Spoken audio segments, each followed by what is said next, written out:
Max comes out and there was a dialogue and we discussed it here in great detail, okay?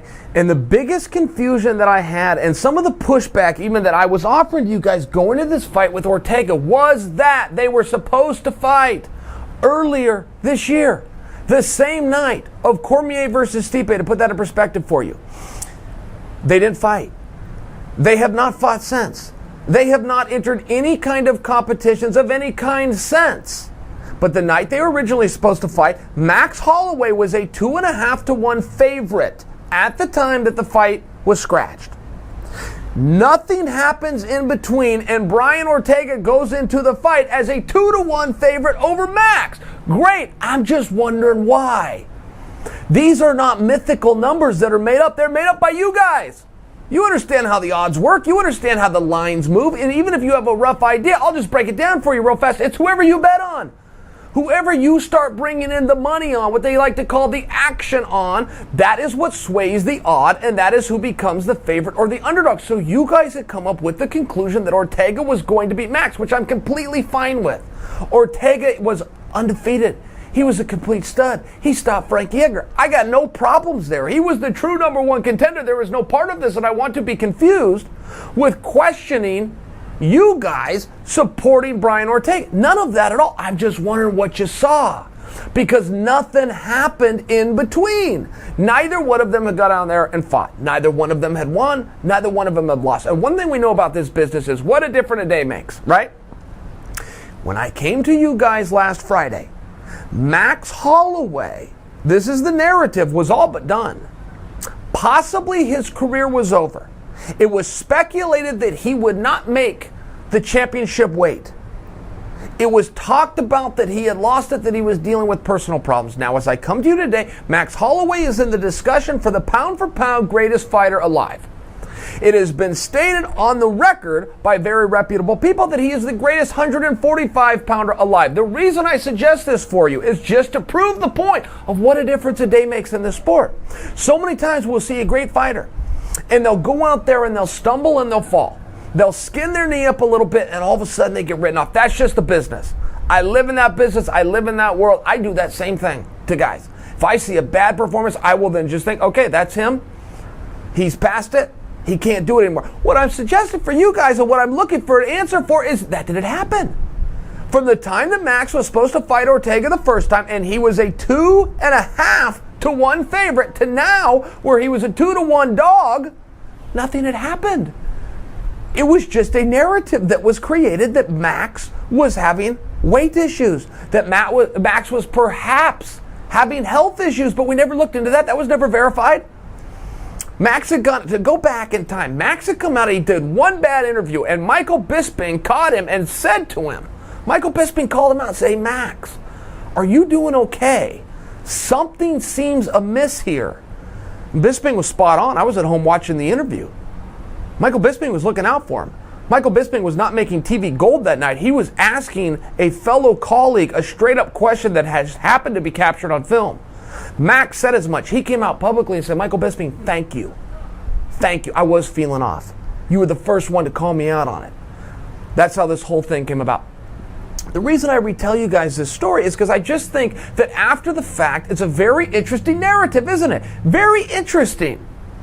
That a week ago, perhaps Max Holloway's career was done, and as I come to you today, he has been stated on record by a number of reputable voices in our industry as the greatest 145-pounder to have ever done it.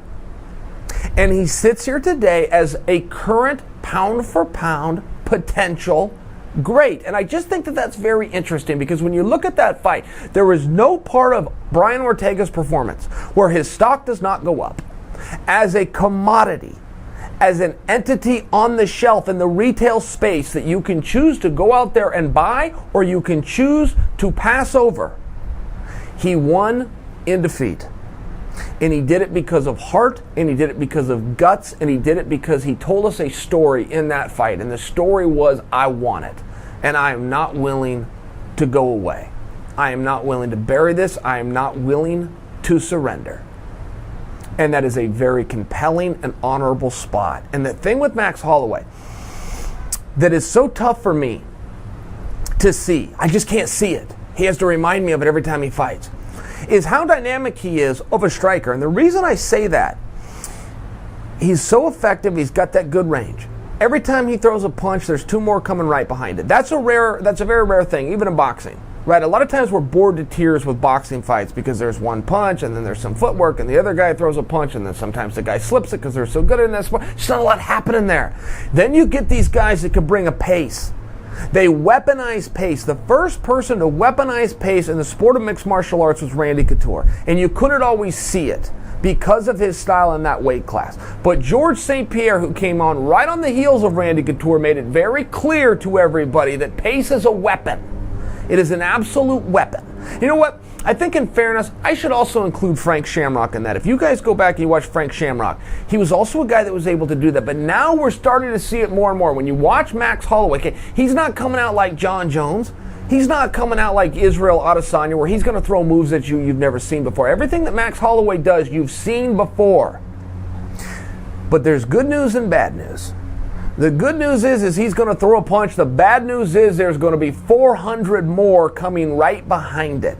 And he's very dynamic in that. He will go to the body. He will hit you in the solar plexus. Then he will come back upstairs, and then he will go back to the body. Then he will come back upstairs. He will also slip a couple of kicks in there, but he's not going to come with spinning roundhouse kicks and jumping Superman punches. He's just not going to do some of these things that some of the more creative guys, John Jones, Israel Adesanya, where these guys would get. Anderson Silva belongs in that category. He's going to hit you with things that you've seen before. He's just not going to stop doing it. And whenever you're breaking down anybody against Max, the very first thing you have to decide as a bettor, and we're talking about odds here, the very first thing you have to ask yourself is, can that guy keep up? Can he hold up? If worse comes to worse and we got to be out there for all 25 minutes, can the opponent that you're choosing to bet your money on hold up? And you don't have to ask that with every fighter. It's a very rare commodity, but it's a very intimidating one. This is what champions are made out of. This is something very special. The skills of Max come in second. They come in second to that heart. They come in second to that ability to compete. When he's out there trading punches with Ortega, Ortega was taking him, Ortega was slipping, Ortega was throwing him back, and he was landing. Max got a good chin. But then became the grappling aspect. Ortega did drag him down to the mat a couple of times, and you saw Max, very basic defense, straight arm, pushing the head down, getting his hips away, working his way back up to his feet, scrambling, keeping that momentum going, never getting taken down and then going, okay, here's where the fight is. No concessions by Max. Bell to bell, focused, recomposed, new round, rinse and repeat. And it was something very special. I saw what other people saw. I also saw one of the great 145-pounders of all time. I also saw one of the current pound-for-pound most skilled guys in the business today. I did see that. I just think it's also important to tell the other side of it, right? Because we did have a narrative dating back as recently as 9 a.m. Eastern Time last Friday when the weigh-ins opened, and going on until 11 a.m. Eastern Time last Friday when the weigh-ins closed, which was, can Max be a 145-pounder? Is he living the lifestyle? Is he disciplined enough? Has he grown too much? Has he matured too much? Can he stay in that weight class? And the reason I bring that up is because now there's talk, even after this fight, that Max should leave the weight class. I got no problem with that. I love parity. I love guys that can move around. I do want to offer you guys, though, that this is Max's choice. And for some guys, I don't think it is a choice. Excuse me. For some guys, I don't think it is a choice. I will offer you Yoel Romero by example. I do not believe that it should be a choice for Yoel Romero to get a contract, sign a bout agreement, and return to 185 pounds because he has failed twice in a row. One time stumbling from the scale. Max hasn't missed weight. That is a false narrative. Max did not miss weight against Khabib Nurmagomedov. The commission stepped in and stopped him. Said, hey, we don't like the way you're looking right now. I think that's very fair. I think that we should listen to that, but it is not true to say that he got on the scale and he missed weight. There was also talk that he had missed weight against Ortega the first time. That is factually incorrect. The fight was canceled. I believe it was 2 days before the weigh-ins even happened. If it was a little shorter time than that, I am still right in assessing for you. It was not between 9 and 11 a.m. when the scale opens and the scale closes, and therefore it wasn't a missed weight. I bring that up. They're factually incorrect. Some people believe that Daniel Cormier missed weight at the 2008 Olympic Games. You will see those headlines. You could go Google it now, and articles will come up and tell you that that happened. That's not true. That is just simply not the way it happened. Daniel made the weight. After the weigh-in and prior to the competition the next morning, he had kidney failure, which people believed was due to the weight cut. They may be right. I wouldn't argue that. But it's not factually correct to say that he missed the weight. Where am I going with Max? Here's where I'm going. I do think it's Max's choice. I will tell you as a fan, I'm okay either way. I do love the parody of him at 155 pounds. I love that Tony Ferguson called him out. Because when you come back to my initial premise, which was, if you're going to put somebody across from Max, before you ever get into the punching and the kicking and the wrestling around and the submissions and the footlocks and all these different techniques that you hear about, you have to ask yourself, can that person hold up? Can they hold up for 25 minutes? And if you want to come to Tony Ferguson, the answer is hell yes, I think so. I only offer you that as one example. I think if you put Max at 155 pounds, you could go any which way you want. You've got a whole lot better and bigger matches, and I think that Max's life becomes a lot more comfortable, and I think he gets a little bit more attention, and according to Dana White himself, he's going to make more money than whatever is next for him at 145 pounds.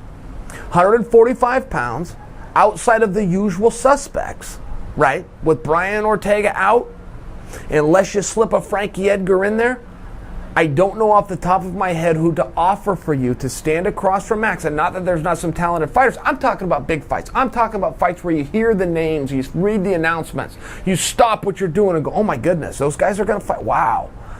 I don't know that I could offer you at 145 pounds. So I think that Max needs to look at those options. But whatever Max chooses to do, because don't forget, if he wants to go after the bigger money, if he wants to go after the higher attention, if he wants to give a guy like me what I want, which is some parity, and put him in there with some of those top 55 pounders, he's going to have to relinquish a world championship that he earned, that he worked his life for, that he fought and defended, that he had the ups and the downs and the adversity and persevered, which is why I will offer to you, we have to make this Max's choice. Max has not taken himself out. He has not been eliminated. He has not forfeited the right to continue to compete at 145 pounds. He, in fact, has done just the opposite. Max Holloway has proven he can do this successfully, he can recover in enough time, and he can be the king of the mountain at 145 pounds. Don't lose sight of that. If there are other opportunities, and Max wants to sit down and listen to them, and we can all sit back and prosper from the enjoyment of them, we're having two different conversations.